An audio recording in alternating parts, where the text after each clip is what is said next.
رحم، صبر اور عدل کی عظیم داستان۔ تاریخ کے صفحات میں کچھ لمحات ایسے ہوتے ہیں جو صرف واقعات نہیں ہوتے بلکہ نسلوں کے لیے رہنمائی بن جاتے ہیں۔ فتح مکہ بھی ایسا ہی ایک لمحہ ہے جہاں طاقت انتقام نہیں بنتی اور فتح غرور نہیں بلکہ معافی اور رحم کی علامت بن جاتی ہے۔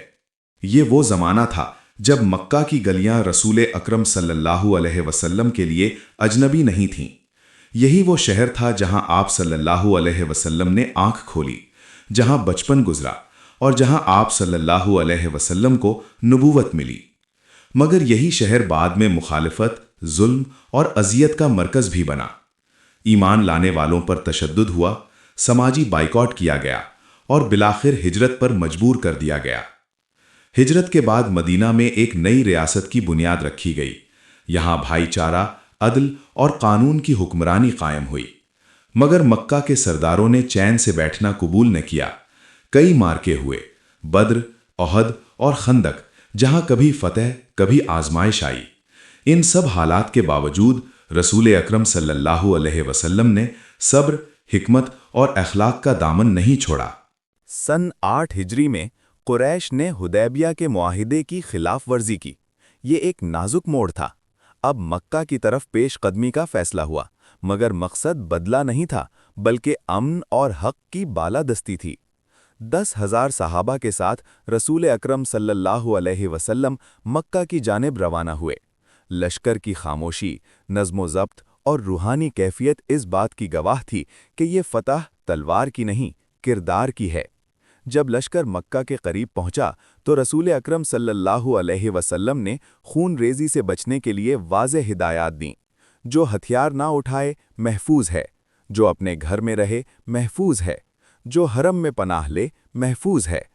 یہ اعلان سن کر دشمن بھی حیران رہ گئے۔ وہی لوگ جو کبھی مسلمانوں کے لیے زمین تنگ کرتے تھے، آج امن کی ضمانت پا رہے تھے۔ فتح کے دن رسول اکرم صلی اللہ علیہ وسلم سر جھکائے مکہ میں داخل ہوئے۔ یہ غرور کی نہیں، شکر کی حالت تھی۔ کعبہ کے گرد 360 بت تھے، نسلوں سے جھوٹے خداؤں کی علامت۔ آپ صلی اللہ علیہ وسلم نے ایک ایک بت کو گراتے ہوئے فرمایا، حق آ گیا اور باطل مٹ گیا۔ کعبہ پھر سے توحید کا مرکز بن گیا۔ قریش کے سردار، وہی لوگ جنہوں نے ظلم کیے تھے، خوف زدہ ہو کر جمع تھے۔ انہیں اپنے انجام کا اندیشہ تھا۔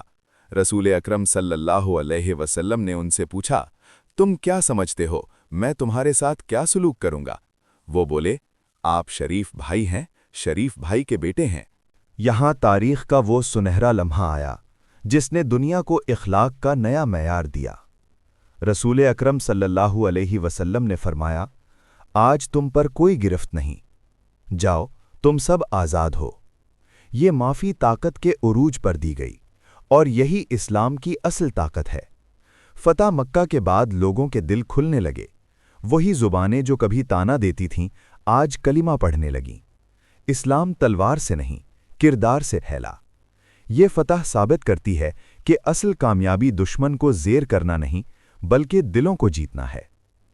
اس داستان میں ہمارے لیے کئی اسباق ہیں: صبر آزمائش میں، اخلاق اختلاف میں، اور رحم فتح میں۔